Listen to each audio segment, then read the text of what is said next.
First of all, in your love relationship sector, I have this card about control. Okay. This is the Four of Pentacles. And I usually look at this card, hanging on to earthly possessions, feeling a little bit paranoid that things are going to be ripped away from us, feeling like we need to cling on to everything that we have. Um, and also almost like viewing other people as possessions, and almost viewing it's like being very closed off to the point where we need to be very protective. We need to take care of what's ours, which is honorable, and honestly, it's a good trait. But overdoing it can be detrimental. And I do feel a lot of the element of control when it comes to this card, clinginess, control, and wanting things a certain way. And I almost feel like, attributing our sense of self-esteem with our possessions, with the people that are in our midst. And I usually see it as like, the person that has like the trophy spouse, the trophy wife, the trophy husband, the eye candy, and that they can parade around town with someone who's very, very attractive, because they feel like it boosts their self-confidence when onlookers see that there was someone who's very attractive. They get a big ego boost. So it's kind of akin to that, and in a more in a lesser sense, when it comes to relationships, this is trying to control resources, trying to cling on to everything, because we automatically assume that our sense of self-worth, our sense of competence, and our sense of confidence is greatly linked in with the people we surround ourselves and the material possessions that we have in our midst. And I also feel as well, when it comes to arguments, when it comes to dealing with another person that you're romantically involved with, that you're married to, or, a significant other, whoever it is, that you're romantically linked up with, this is like not being able to see outside of our own vantage point. Like I said earlier, clinging on so strongly to our beliefs that when people question our values, question our beliefs, we feel like it's an attack on us personally. And so we tend to get a little bit defensive. And a lot of the times, the things that we are very defensive about are things that we know to be true about ourselves. And that's why it's like touching a sore spot that we don't want to look at. It's like touching something we have swept under the rug that somebody is now poking at, and it makes us uncomfortable. So if there has been, arguments and things like that, where a partner has somewhat like triggered or found your soft spot, these are areas that you have to work on. Rather than getting defensive, maybe it's time to, say like, let's take a break from this. Let me ruminate over what you have just said, and then I'll come back to you at a later date, detaching yourself so that you can do some inner examination, and that so you can figure out why these are such trigger topics for you, and why issues of control and dominance are playing out in your relationships. I feel like for many of you, it's like either side of the coin. You might be attracting people who are kind of like impulsive, or they're like trying to plan out everything for you in your life. So they might be encroaching, like crossing over your boundaries, or not respecting your free will. And so you have this defensive stance up all the time regarding a relationship partner, where you're trying to maintain your space and you're trying to take control of your own life. And then for others, there's this issue of, control and things like that coming in your relationship that you're exuding towards another partner. The partner that you're dealing with shows up here as the Six of Swords.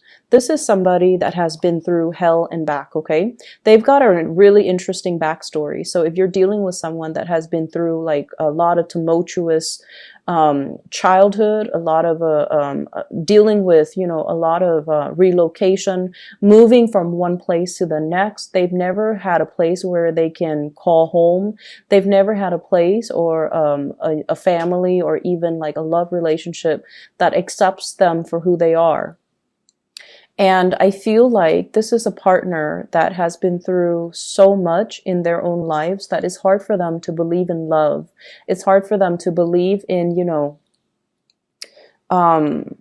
soulmates and stability and even, permanence. Okay. I usually think of this as a refugee card. It's somebody that had to be uprooted against their will from their place of familiarity and safety, and they have to venture off into a new land.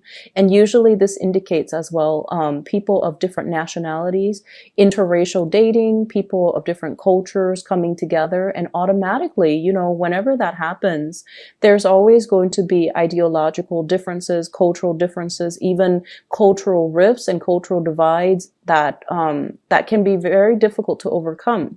And if there are linguistic differences or they're saying difficulties, but I'm hearing well, it could be both. If there has been communication difficulties due to linguistic differences between the two of you, I feel like that's another issue that's kind of like, it's like another level of that lattice on top of the existing problems in the relationship.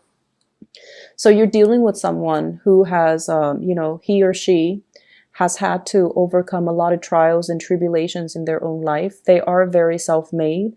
They don't sit around and whine and complain over things. They just get things moving.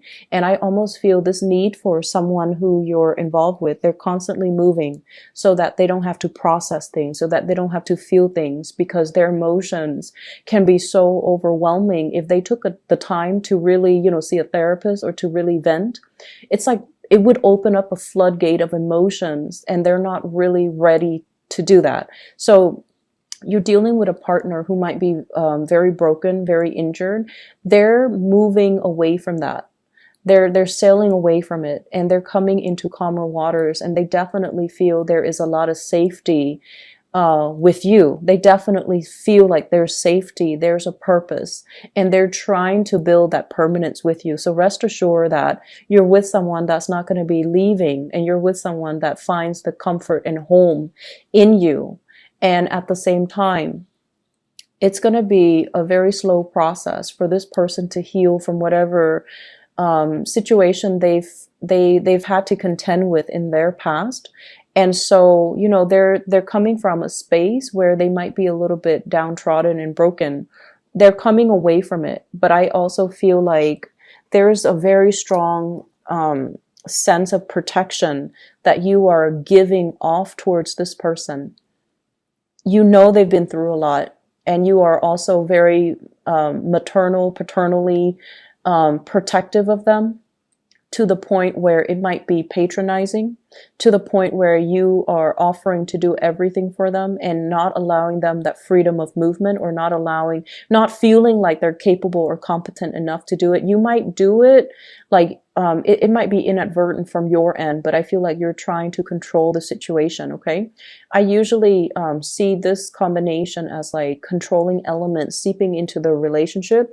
One person might feel like it's healthy, but the other person, I feel like, feels like it's stifling. So be very careful about that. If that's your energy that you're bringing to the table, be careful in identifying that early on. If that's an energy that you feel coming from a prospective suitor or somebody that you're dealing with long term. The energy is very subtle, but it can be very toxic in the long run if you're not careful. Okay, if you don't nip it in the bud, it's going to escalate. So be careful about that. I also feel as well, others of you who are dealing with another person who's a lot more, I want to say a lot more stable, is looking for permanence, is looking for kind of like home. Okay, we have here the Queen of Wands, and this is a fire sign, Sagittarius, Aries, or Leo. And it's also echoed in this card here. This is the Knight of Wands. Okay, somebody who is foreign to you, so from a foreign land, a foreign location, a foreign country. This is somebody that is a Sagittarius, an Aries, or a Leo, sun, moon, or rising. And what I feel coming in with this card is, this is somebody that's really, really, really fun to be with, okay? They exude a lot of excitement, a lot of passion. There could also be a lot of chemistry between the two of you. And the energy is really, really strong. They're very proactive. They get a lot of things done in their lives. They're kind of on top of this hill, like, I've made it. I'm now scanning around for a suitable partner, but somebody needs to be on my level. Otherwise, I'm not going to date them. So this is somebody who is quite picky. And if someone doesn't really, they're on a hill, so they have a lot of prospects, right? They're looking at things from a bigger, larger vantage point or a higher vantage point. And I feel like they see what you're about, and they need you to kind of like walk up this hill and meet them halfway, or they need to know that you're on their level in order for you to invest in them. And on your level doesn't mean material wealth. On your level doesn't mean professional like achievements. It basically means wanting the same things, wanting adventure, wanting expansion, wanting to, explore the world and look at the world as a playground rather than, just going through the motions, work and home, and rather than looking at the world with a pessimistic, view. I feel like they want an equal partner in fun and adventure. And I feel like they're going to be a really good person to travel with. They're a good person for you to expand your worldview, your consciousness with. This is not somebody who is narrow-minded, okay? I feel like, they have their preconceived notions, like what the world is supposed to be, but they also make a lot of allowances for other people. They tolerate. I am getting like a very tolerance, a very understanding, a very maternal vibe with this person, where they care about people. They care about humanitarian ideals and goals.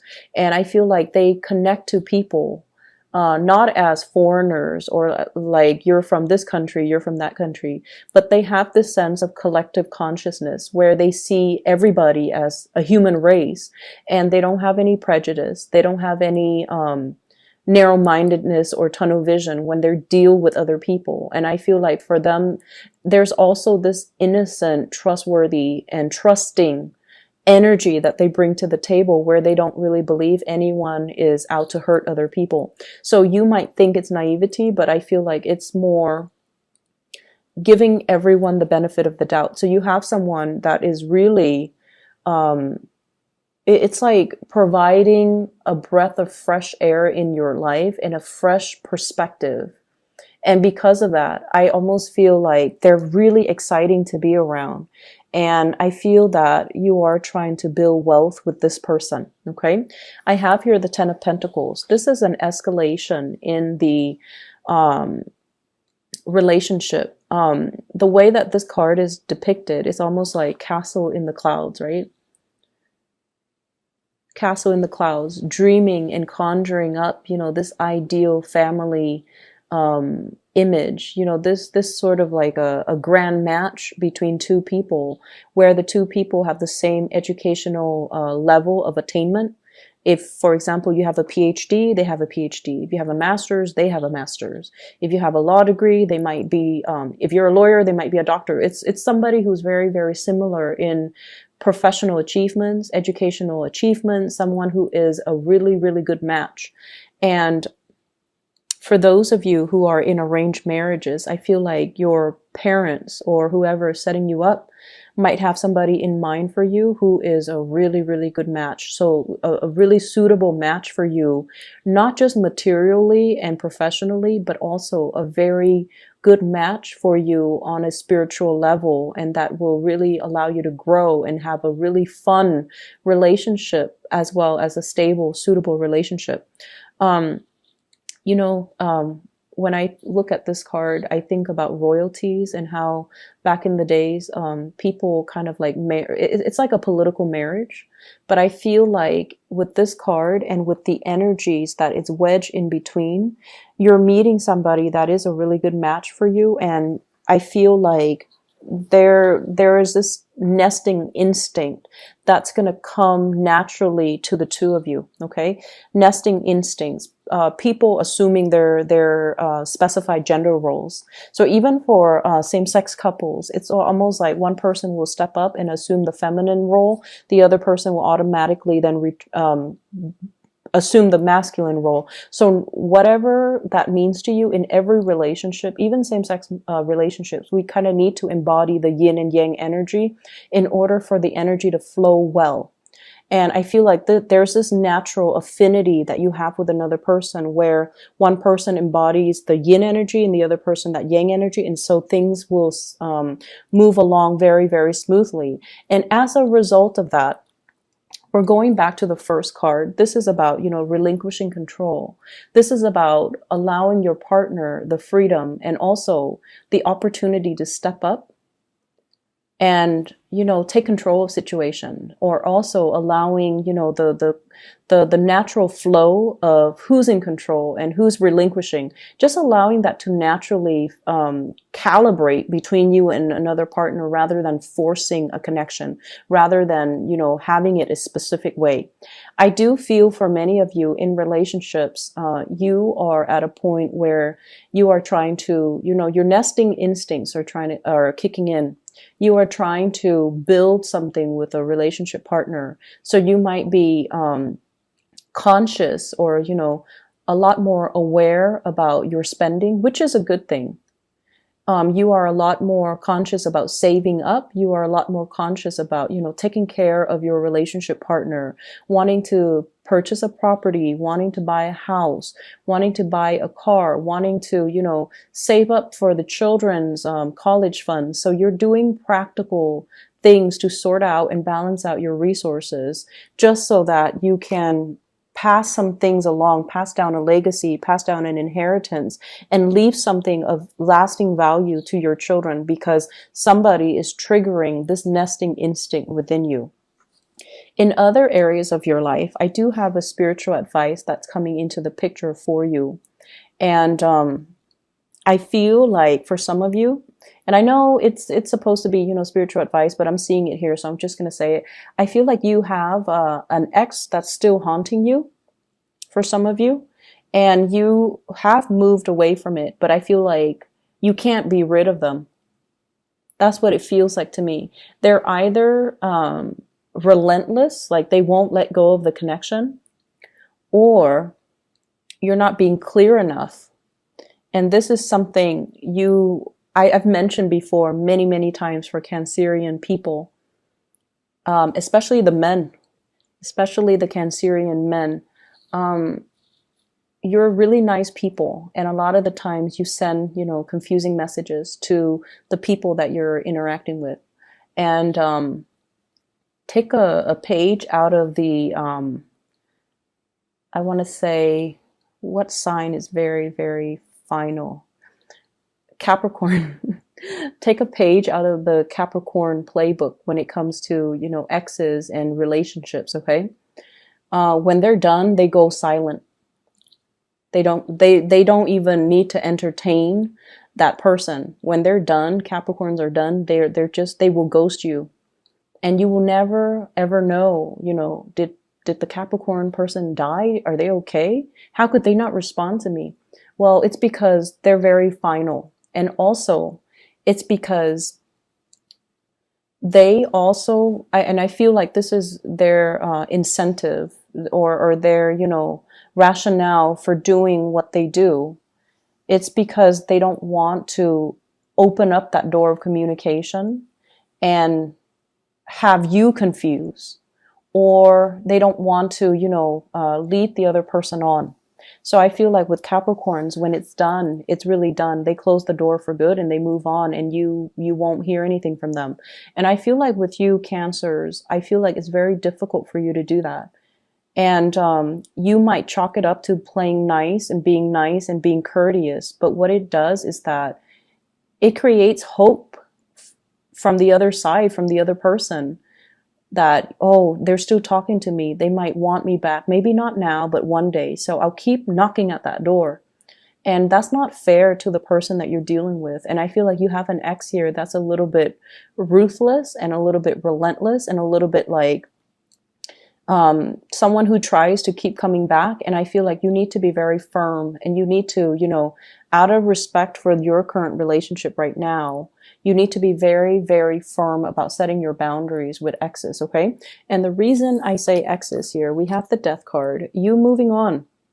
You've already decided you're going to move on. You've already physically, emotionally, mentally moved on, and somebody's coming knocking. Someone who still carries a torch for you. Someone who might have had like a very passionate one night stand, fling, relationship, even marriage with you, and they're relentless. They're pursuing you, and they don't even have to be a fire sign. I just feel their energy floating around you, and I feel like, you know, first, you were stuck in limbo, waiting on this person, waiting for things to get better. You've moved on your own. You've moved on. And I feel like you might have been waiting for them while they were going around, you know, trying to find themselves, and quote unquote on that. It's like trying to find themselves, they were like too selfish to be in a relationship. They were just like not taking you seriously while you spent a lot of time waiting around for them. And then, you know, they choose to come back and give you communication whenever they felt like it. With this Eight of Wands here, this is swift, fast communication, travel, movements, and whatnot. And I feel like, you know, when the communication was not responded in the manner that they hope, they come out and they physically show themselves in real time, like showing themselves, and you know, you've tried to move on. So it seems like there are some lingering energies with exes and things like that, and you kind of need to let go. And I see like many of you don't have a choice. You're letting it go because it's really interfering with your current relationship, and you're trying so hard to build that up and to maintain that. And good for you for realizing and recognizing that, because I feel like the ex keeps knocking on your door, and you can't send out mixed signals. Okay, it's very counterproductive, and energetically, it's just it's not a wise move for you and for the other person. So lay it to rest. Other things that I am picking up from this spread here, I feel almost like for many of you, there is major contemplations about trying to get your life in order, trying to, you know, get rid of bad habits, trying to reorganize your life, and trying to get yourself in a space where you can be proud of your achievements, where you can get things moving for yourself. So I almost feel like this fire lit up under you, where you're like, okay, I need to get things done. I've been stalling. People have been stalling me, or I've been stalling. I've been kind of like on the sidelines of life, just hanging around. And, you know, there are so many things, so many dreams and aspirations, and, you know, things that I want to do, things that I want to achieve, but I've just been dangling here for quite some time. And then life, before you know it, passes you by, right? And it's sort of like, you know, how if you've been like this, right? And then you get yourself out of this situation and you turn yourself upright, you have this massive head rush, right? Like it just feels otherworldly. So I feel like that's the head rush. It's when all the information, all the realization, all the revelations coming to you all at once, and it can feel somewhat painful, somewhat disorienting, and somewhat like, time is running out. I need to get things moving. I need to get things started. And I feel like this week is all about continuing what you are doing, but doing it with a sense of urgency. And then I also feel like something is lighting a fire under you, and you're like, I need to achieve. I need to get out. I need to branch out. I need to get moving. So with this swift moving card, this is the rocket here. And I feel like, you know, you're trying to get a lot of things finished, a lot of things wrapped up, a lot of things moving from your end. And I keep seeing oxygen deprivation, like for some reason with the Hangman and also with this card.